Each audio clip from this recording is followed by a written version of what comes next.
Hello everyone. स्वागत है आप सभी का आपके अपने यूट्यूब चैनल हरीश क्लासेज पर।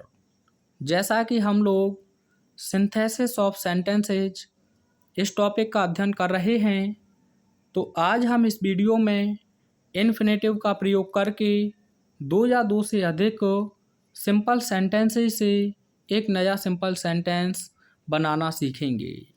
तो इस टॉपिक को मैं आपके समक्ष बहुत ही आसान तरीके से डिस्कस करने जा रहा हूँ, लेकिन पहले हम जान लेते हैं कि यह इन्फिनेटिव होता क्या है। तो साथियों, अगर हमें इन्फिनेटिव पहचानना है तो हमें देखना होगा प्रीपोजिशन टू और उसके बाद वर्ब का बेस फॉर्म, यानी कि टू प्लस B1 जहाँ देखने को मिले वह अपने आप में इन्फिनेटिव होगा।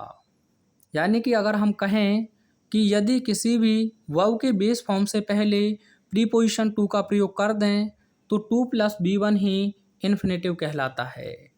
जैसे मैंने आपके समक्ष लिखा टू, यह प्रपोजिशन हो गया।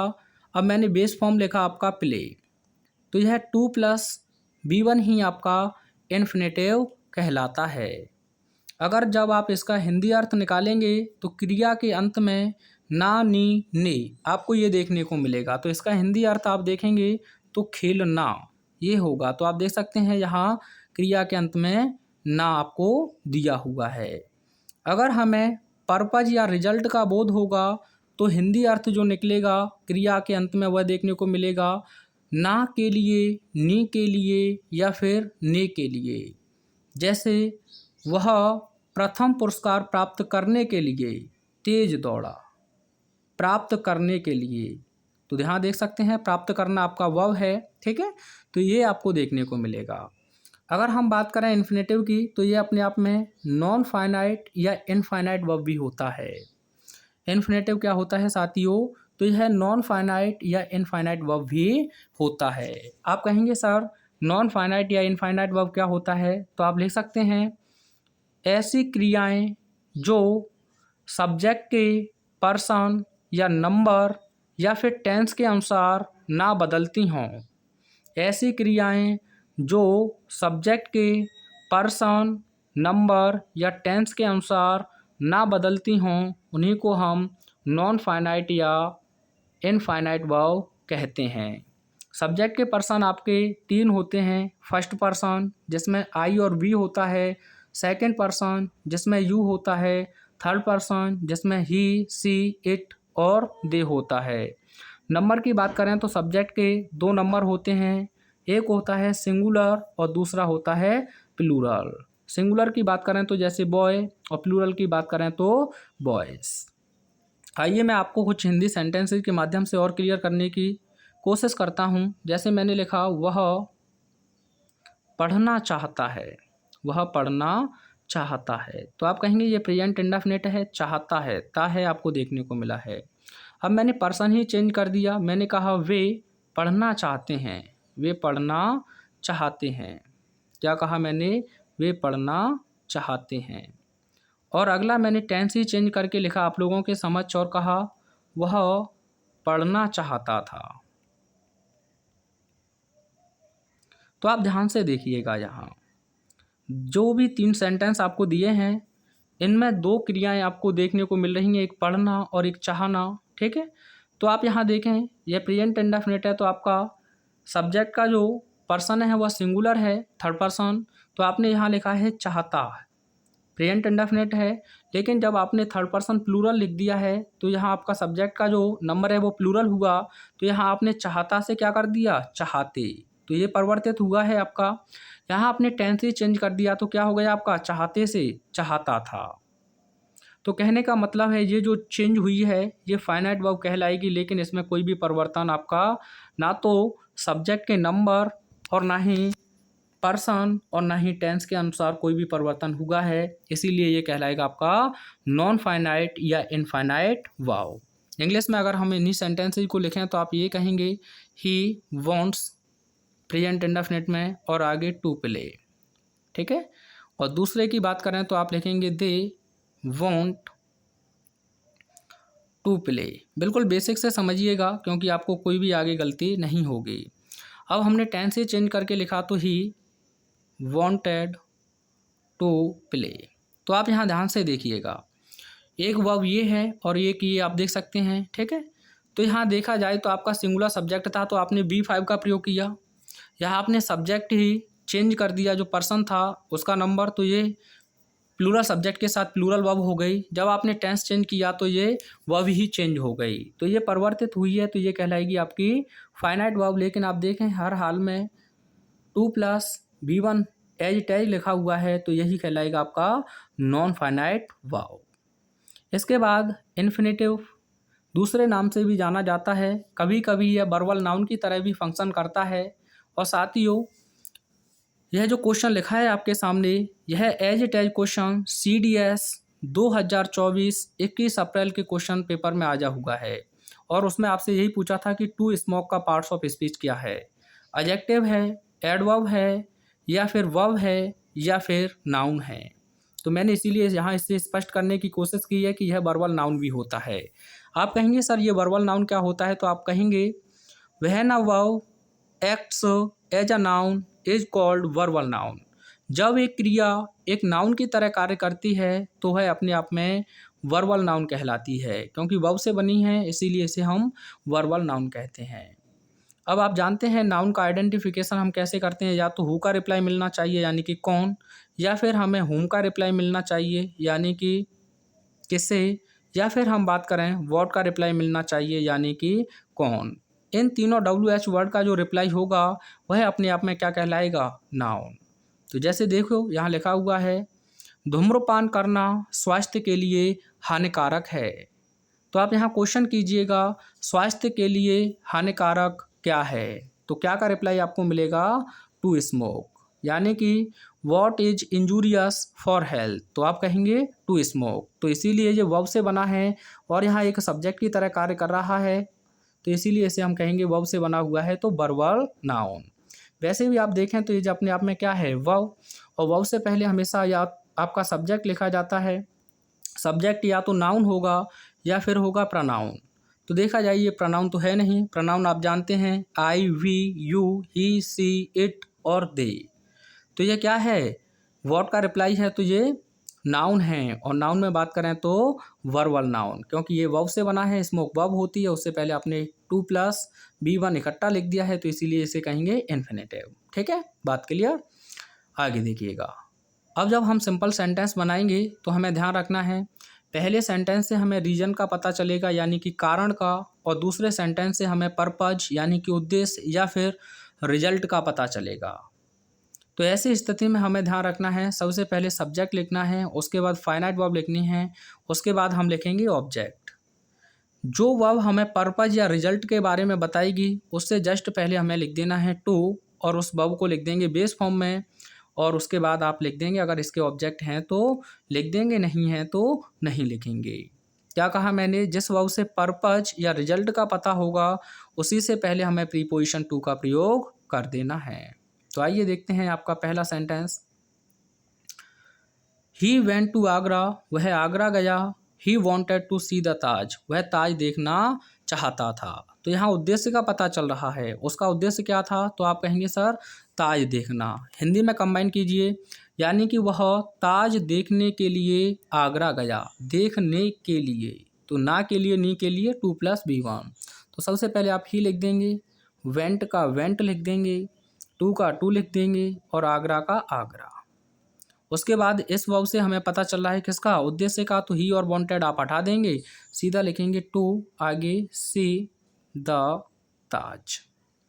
ठीक है, ये हिंदी कर लीजिएगा, वह ताज देखने के लिए आगरा गया। ये हो गया आपका सिंपल सेंटेंस, बना लेंगे आराम से, क्योंकि सिंपल में एक ही फाइनाइट वर्ब होना चाहिए, और वो फाइनाइट वर्ब है क्या, वेंट। अगर प्रेजेंट में करेंगे तो क्या हो जाएगी को। ठीक है, आगे देखिएगा, ही वर्क्स हार्ड, वह कठिन परिश्रम करता है, ही विल सक्सीड, वह सफल होने के लिए। तो आप हिंदी में कैसे कहेंगे, वह सफल होने के लिए कठिन परिश्रम करता है। तो सबसे पहले आप लिखेंगे ही, उसके बाद वर्क्स, और आगे लिख देंगे हार्ड।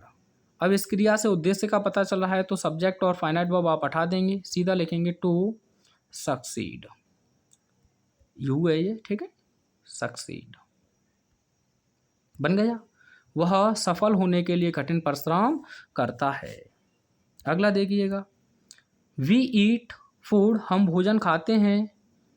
वी मे लिव, हम जीवित रह सकें। तो हिंदी में कैसे कहोगे, हम जीवित रहने के लिए भोजन खाते हैं।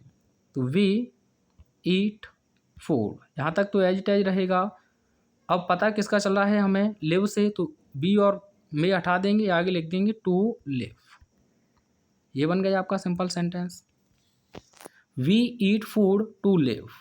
ठीक है। अगला देखिएगा, he took a knife, he wanted to kill a hen. अपने आप से बनाने की कोशिश करें, वीडियो को पॉज करके। मैं आंसर लिखता हूँ, तो सबसे पहले आप लिख देंगे ही took a knife, he took a knife. उसके बाद ही वॉन्टेड आप हटा देंगे, आगे लिख देंगे टू किल अ हैन, यानी कि उसने एक मुर्गी को जान से मारने के लिए एक चाकू लिया। अब यहाँ एक छोटी सी जानकारी और मैं आपको दूंगा कि जब सिंपल सेंटेंस में आपको 2+B1 दिया हो और कॉम्प्लेक्स सेंटेंस हमें बनाना है, तो 2+B1 की जगह पर ही कंजंक्शन सो दैट का प्रयोग करेंगे, और जो पहले सेंटेंस में हमें सब्जेक्ट दिया है उसी सब्जेक्ट को यहाँ लिखेंगे, लेकिन प्रोनाउन फॉर्म में। अगर यह टेंस आपका प्रेजेंट में है तो आपको मे का प्रयोग करना है, और पास्ट में है तो माइट का प्रयोग करना है, और उसके बाद जो 2 हट जाएगा, B1 लिख देंगे आप, क्योंकि मे माइट के साथ आपका बेस फॉर्म लिखा जाता है। तो एक सेंटेंस मैं बता देता हूँ, ये आपका पूछा भी गया है, क्वेश्चन था आपका, we eat to live, we eat to live. Complex sentence आपको इसका बनाना है, तो लिख लीजिएगा। देखें 2+B1 आपको दिया है, तो सबसे पहले वी का वी रखेंगे आप, ईट का ईट रखेंगे, कोई दिक्कत नहीं होनी चाहिए। 2+B1 है तो इसीलिए हम पर्पस शो करने वाला कंजंक्शन सो दैट का प्रयोग कर देंगे, सो दैट। अब ये सब्जेक्ट है, इसी सब्जेक्ट को लिखना होगा आपको। अब ये टेंस प्रेजेंट में है तो सो दैट के बाद आप मे का प्रयोग कर देंगे, यहाँ से आप 2 को हटा देंगे, लिव रह जाएगा। ये आपका कॉम्प्लेक्स सेंटेंस बन गया। वी ईट, हम खाते हैं, सो दैट, ताकि वी मे लिव, हम जीवित रह सकें। बात क्लियर है। एक और सेंटेंस मैंने आपके समझ लिखा, ही वर्क्स हार्ड, वह कठिन परिश्रम करता है, टू सक्सीड, यानी कि सफल होने के लिए। तो यहाँ आप देखेंगे 2+B1 है, तो कॉम्प्लेक्स जब बनाएंगे तो आपको लिखना होगा ही, उसके बाद आप लिख देंगे वर्क्स हार्ड। ठीक है। और यहाँ 2+B1 है तो इसीलिए कंजंक्शन सो दैट का आप प्रयोग करेंगे, सो दैट। उसके बाद सब्जेक्ट ही है तो आप यहाँ ही लिखेंगे, टेंस प्रेजेंट में है तो मे का प्रयोग करेंगे, और यहाँ हमारे पास बचा क्या, सक्सीड, तो ये लिख दीजिए। ठीक है, सक्सीड। तो क्या होगा कॉम्प्लेक्स आपका, ही वर्क्स हार्ड, वह कठिन परिश्रम करता है, सो दैट, ताकि ही मे सक्सीड, वह सफल हो सके। ठीक है, तो ये भी आपको ध्यान रखना है। टाइप नंबर 2 क्या कहता है, यहाँ से क्वेश्चन लगातार पूछे जाते हैं, आप स्टार लगाकर लिख लीजिएगा। यदि हमें सब्जेक्ट, उसके बाद लिंकिंग वर्ब, सो देखने को मिले, वेरी देखने को मिले, क्वाइट देखने को मिले, एक्सट्रीमली देखने को मिले, या एक्सेसिवली देखने को मिले, और उसके बाद एडजेक्टिव या एडवर्ब हो, यानी कि पहले सेंटेंस में हमें जो पहला सेपरेट सेंटेंस दिया है उसमें हमें सो, वेरी, क्वाइट, एक्सट्रीमली या एक्सेसिवली दिया है, और इनके बाद एडजेक्टिव या एडवर्ब होगा, और दूसरे सेंटेंस में आपको can not, could not, will not, shall not, do not, does not, और B1 प्लस ऑब्जेक्ट दिया है। तो जब हम सिंपल सेंटेंस बनाएंगे तो हमें ध्यान रखना है, सब्जेक्ट का हमें सब्जेक्ट लिखना है। सबसे पहले क्या करेंगे, हम जो सब्जेक्ट दिया है उस सब्जेक्ट को लिख देंगे, जो लिंकिंग वर्ब लिख दिया है उस लिंकिंग वर्ब को लिखेंगे, सो की जगह पर, वेरी की जगह पर, क्वाइट की जगह पर, एक्सट्रीमली की जगह पर, या एक्सेसिवली की जगह पर, इन सभी की जगह पर एडवर्ब टू का प्रयोग करना होगा। उसके बाद एडजेक्टिव या एडवर्ब, और उसके बाद में नॉट से पहले जो भी हमें दूसरे सेंटेंस में दिया है उस सब को आप हटा देंगे, क्योंकि B1 प्लस आपको क्या लिखना होता है, 2+B1, तो उसी से पहले आप लिख देंगे 2+B1 और ऑब्जेक्ट। एक बार फिर सुनिएगा, सब्जेक्ट लिखना है आपको, लिंकिंग वर्ब लिखना है, सो, वेरी, क्वाइट, एक्सट्रीमली, एक्सेसिवली, ये सब हटा देने हैं। इनकी जगह पर सिंपल बनाने के लिए आप एडवर्ब टू का प्रयोग करेंगे, और उसके बाद एडजेक्टिव या एडवर्ब जो दिया है उसे लिख देंगे। नॉट से पहले सब कुछ दूसरे सेंटेंस में से हटा देंगे। वर्ब की फर्स्ट फॉर्म से पहले आपको प्रीपोजिशन टू का प्रयोग करना है, और 2+B1 ही आपका क्या कहलाएगा, बताओ क्या कहलाएगा? तो आप कहेंगे सर इन्फिनेटिव। ये आपको दिखाएगा क्या? इनएबिलिटी। क्या दिखाएगा? इनएबिलिटी यानी कि असमर्थता। इसका सिनोनिम्स वो एंटोनिम्स बताइए इनएबिलिटी का क्या होगा? आपका पूछा गया है बोर्ड एग्जाम में। ये पेज दोबारा से लग गया है, ठीक है, इसे आगे कर देते हैं। ये देखिए पहला question, the man was very old यानी कि व्यक्ति बहुत बूढ़ा था। He could not walk properly, वह उचित रूप से चल ना सका। तो पहले सेंटेंस में आपको वेरी दिया है और दूसरे में कुड नॉट दिया है। तो सबसे पहले आप लिखेंगे मैन द मैन वॉज। अब वेरी की जगह पर आपको क्या बताया है? क्वाइट की जगह पर, एक्सट्रीमली की जगह पर, या एक्सप्रेसली की जगह पर, या सो की जगह पर। तो आप कहेंगे एडवर्ब टू। तो यहाँ लिख दीजिएगा टू। उसके बाद आप पहले सेंटेंस में से लिखेंगे केवल एडजेक्टिव ओल्ड। यहाँ से नॉट से पहले पूरा हटा दीजिएगा, आगे लिख देंगे to walk properly, to walk properly. तो ये हो गया आपका आंसर, ठीक है। The man was too old to walk properly यानी कि व्यक्ति उचित रूप से चलने के लिए हद से ज़्यादा बूढ़ा था। बना लेंगे ना आसानी से, देखिए ये बना हुआ है आपका। द मैन का आपने द मैन लिख दिया है, वॉज का वॉज लिखा है, वेरी की जगह पर आपने लिख दिया है टू, ओल्ड का आपने ओल्ड लिखा, नॉट से पहले आपने पूरा हटा दिया और लिखा टू प्लस B1, उसके बाद प्रॉपरली का प्रॉपरली। कोई दिक्कत आपको नहीं होनी चाहिए। और भी आगे पढ़ेंगे। जब आपको ऐसा स्ट्रक्चर दिया है जो ऊपर लिखा हुआ है ये, अगर आपको ऐसे स्ट्रक्चर में कॉम्प्लेक्स सेंटेंस खूब पूछे जाते हैं तो कॉम्प्लेक्स सेंटेंस की कहे किस सेंटेंस में? जब हमें सब्जेक्ट, लिंकिंग वर्ब, सो, वेरी, क्वाइट, एक्सट्रीमली या फिर एक्सेसिवली एडजेक्टिव और एडवर्ब दिया है और दूसरे सेंटेंस में कैन नॉट या कुड नॉट दिया है हमें, तो आपको ध्यान रखना है वो जर्नली वैसे वेरी देगा तो वेरी की जगह पर हमें सो लिख देना है। और यहाँ फुल स्टॉप जो लगा हुआ है बीच में हम दैट से जोड़ देंगे तो वही बन जाएगा हमारा क्या? Complex sentence. मान के चलो यही सेंटेंस हमें कॉम्प्लेक्स बनाना है, ये जो लिखा है ये कॉम्प्लेक्स बनाना है, तो यहाँ वेरी की जगह पर हम सो लिख देंगे और फुल स्टॉप की जगह पर हम लिख देंगे दैट। तो ये बन गया आपका complex sentence. The man was so old, वह व्यक्ति इतना बूढ़ा था, दैट कि he could not walk properly, वह उचित रूप से चल ना सका।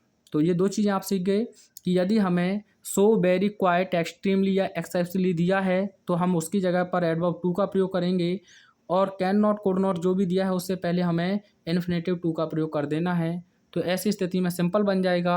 अगर हमें कॉम्प्लेक्स बनाना है तो वेरी की जगह पर हम सो का प्रयोग कर देंगे और फुल स्टॉप की जगह पर हम दैट का प्रयोग कर देंगे, तो यह बन जाएगा कॉम्प्लेक्स। पूछे गए क्वेश्चन हैं इसीलिए। एक और सेंटेंस देखिए, एक नहीं कई हैं हमारे पास में। ही इज वेरी फैट, वह बहुत मोटा है। He can not sit properly, वह उचित रूप से बैठ नहीं सकता है। तो पहले में वेरी और दूसरे में कैन नॉट। तो पहले हम इसे सिंपल बनाएंगे तो ही इज, वेरी की जगह पर क्या लिख देंगे हम? टू। यहाँ बना देता हूँ मैं। तो ही इज, वेरी की जगह पर आपको एडवर्ब टू का प्रयोग करना है। आगे आप लिखेंगे फैट, ये कैन नॉट से पहले पूरा हटा दें और लिख देंगे आगे आप टू सिट प्रॉपरली। ठीक है, ये बन गया आपका सिंपल सेंटेंस। अब मान के चलिए वह हमसे कह दे कि he is very fat, he can not sit properly, इसका कॉम्प्लेक्स बनाइए। तो हम कैसे बनाएंगे? क्योंकि पहले में वेरी दिया है, दूसरे में कैन नॉट, तो वेरी की जगह पर सो लिख देंगे, फुल स्टॉप की जगह पर दैट लिख देंगे, एच स्मॉल हो जाएगा ये वाला। तो ही इज सो फैट, वह इतना मोटा है, दैट की ही कैन नॉट सिट प्रॉपरली, वह उचित रूप से बैठ नहीं सकता है। एक और देखिए, सी इज एक्सट्रीमली लेजी यानी कि वह हद से ज़्यादा आलसी है। She does not complete her work in time, वह अपने कार्य को समय पर नहीं करती है। तो देखिए डज नॉट दिया है, इधर को एक्सट्रीमली दिया है। सिंपल बनाएंगे तो सबसे पहले आपको लिखना होगा, यहाँ लिख देता हूँ मैं सी, उसके बाद आप लिखेंगे इज, एक्सट्रीमली की जगह पर आप लिख देंगे एडवर्ब टू, उसके बाद आप लिखेंगे लेजी। आगे आप क्या करेंगे? सी और डज नॉट पूरा हटा देंगे, टू आगे लिख देंगे complete her work in time. बन गया सिंपल। हम मान के चलिए हमें इसका क्या बनाना होता? कॉम्प्लेक्स। तो हम क्या करते? यहाँ जो एक्सट्रीमली दिया है इसकी जगह पर लिख देते सो, यानी कि सी इज सो लेजी, उसके बाद दैट लगा देते, आगे सी डज नॉट, ठीक है, complete her work in time. अगला देखिएगा, अगर ऐसा स्ट्रक्चर आपको देखने को मिले कि जब दोनों के सब्जेक्ट अलग अलग हों साथियों, दोनों सेंटेंसेज के सब्जेक्ट अलग अलग हों, कंडीशन तो वही रहेगी, पहले में वेरी, एक्सट्रीमली, ठीक है, क्वाइट जो भी दिया है तो दूसरे में जब सब्जेक्ट अलग अलग है तो आपको ध्यान रखना है, सबसे पहले हम पहले वाले को जहाँ तक हमें कंडीशन पता है वहाँ तक बनाएंगे। तो जैसे कि टी का टी लिख देंगे, ठीक है, वॉज का वॉज लिख देंगे, वेरी की जगह पर टू का प्रयोग कर देंगे, हॉट का हॉट लिख देंगे, यहाँ तक कोई दिक्कत नहीं है। अब ये अलग ऑब्जेक्ट है तो आपको यहाँ प्रीपोजिशन फॉर का प्रयोग करना है और यहाँ इसे इनडायरेक्ट ऑब्जेक्ट में बदल देंगे, यानी कि मी हो जाएगा। अगर यहाँ वी होता तो फॉर अस हो जाता, यू होता तो फॉर यू रहता, सी होता तो फॉर हर हो जाता, ही होता तो फॉर हिम हो जाता। अब यहाँ से इसे पूरे को हटा देंगे, आगे लिख देंगे टू, आगे टेक, इट को लिखने की आपको आवश्यकता नहीं है। Tea was too hot for me to take, ये बन गया आपका सिंपल। अब इसे कॉम्प्लेक्स बनाना है तो बहुत आसान है, बस वेरी की जगह पर क्या लिख देंगे आप, सो, और यहाँ के लिख देंगे दैट, ये बन गया कॉम्प्लेक्स सेंटेंस, ठीक है। पूछा जाए तो उसी अनुसार आप बना लेंगे। एक और सेंटेंस देखिएगा, the tree is very high they can not climb it. तो यहाँ भी देखें तो अलग अलग आपको सब्जेक्ट दिए हैं, अभी तो ऊपर एक समान थे, आप देख सकते हैं। तो ऐसी स्थिति में आपको सबसे पहले लिख देना है द ट्री, यहाँ बना रहा हूँ मैं द ट्री, ठीक है, द ट्री। उसके बाद क्या दिया हुआ है आपको, एज, आगे आप बैरी को उठाएंगे तो सो हो जाएगा, आगे हाई, ठीक है, हाई। उसके बाद आप यहाँ इनडायरेक्ट ऑब्जेक्ट है तो फॉर प्लस इनडायरेक्ट ऑब्जेक्ट का प्रयोग करेंगे तो दे का देम होता है। उसके बाद नॉट हटा देंगे, आगे लिख देंगे टू क्लाइंब, क्या लिख देंगे, टू क्लाइंब, ये बन गया आपका simple. The tree is so high for them to climb. अगर मान के चलिए कंपाउंड बनाना है तो बहुत आसान है, बेरी की जगह पर सो लिखेंगे और फुल स्टॉप की जगह पर दैट। ध्यान रखें क्वेश्चन आपका कैसे भी पूछा जा सकता है। अगला क्वेश्चन देखिएगा, the question was very difficult it could not be solved. तो ये आपका पैसिव में है, ये देख सकते हैं, कुड बी के साथ थर्ड फॉर्म, सब्जेक्ट एक ही है। तो हम सिंपल जब बनाएंगे तो सबसे पहले लिख देंगे द क्वेश्चन वॉज, और यहाँ वेरी को हटाएंगे तो आप लिख देंगे टू, आगे डिफ़िकल्ट, ये आप पूरा हटा देंगे, बी से पहले आप लिख देंगे टू वी सॉल्व्ड, ये पैसिव में हो गया। The question was too difficult to be solved, ठीक है। अगर आपको इसका कॉम्प्लेक्स बनाना है तो बताइए कैसे बनाएंगे, the question was so difficult, उसके बाद that it can not be solved, दोनों चीज़ें कवर होती चाहें। अगला क्वेश्चन है आपका, ही इज वेरी पुअर, वह बहुत गरीब है, he can not buy a book, वह एक किताब खरीद नहीं सकता है। तो आप देख सकते हैं इसी से स्ट्रक्चर आपका मिल रहा है। तो सबसे पहले आप लिखेंगे ही, एज का एज लिख देंगे, यहाँ लिख देंगे आप टू, यहाँ लिखेंगे पुअर, और यहाँ से आप ये पूरा हटा देंगे, आगे लिखेंगे to buy a new book, ठीक है, ये सिंपल हो गया। अब कॉम्प्लेक्स कैसे होगा इसका कमेंट में बनाइए ज़रा। अगले देखिएगा, दो सेंटेंस और हैं, give him a chair he will sit on it. जब आपको पहला सेंटेंस इंपरेटिव दिया है और दूसरे में उद्देश्य की बात की जाए तो आप कैसे करेंगे, गिव हिम अ चेयर पूरा लिख दें, आगे ये हटा देंगे आप, टू सिट ऑन इट भी लिखना चाहें तो लिख सकते हैं, लेकिन सेट ऑन सही रहेगा आपका। गिव हिम अ चेयर पूरा लिख दें, उसके बाद आपका हो जाएगा टू सिट, आगे चाहें तो ऑन का प्रयोग कर सकते हैं, इट भी लिखें तो लिख दें, नहीं तो कोई दिक्कत नहीं है। तो give him a chair to sit on, यानी कि उसे बैठने के लिए एक कुर्सी दो। अगला देखिएगा, गिव मी अ बुक, मुझे एक किताब दीजिए, आई विल रीड इट, मैं इसे पढ़ूंगा। तो साथियों कैसे कहोगे, give me a book to read, to read, यानी कि मुझे पढ़ने के लिए एक किताब दो। तो देखिए ये इनेबिलिटी की बात चल रही थी, तो ये रीजन बता रहा है और ये रिजल्ट। इसका आंसर आप मुझे कमेंट में सेंड करेंगे कि आई एम वेरी वीक, मैं बहुत कमज़ोर हूँ, I can not run fast, और मैं तेज़ दौड़ नहीं सकता हूँ। सिंपल बनाना है आपको और इसका कमेंट में आंसर मुझे सेंड करना है। तो मिलते हैं नेक्स्ट वीडियो में। Thanks for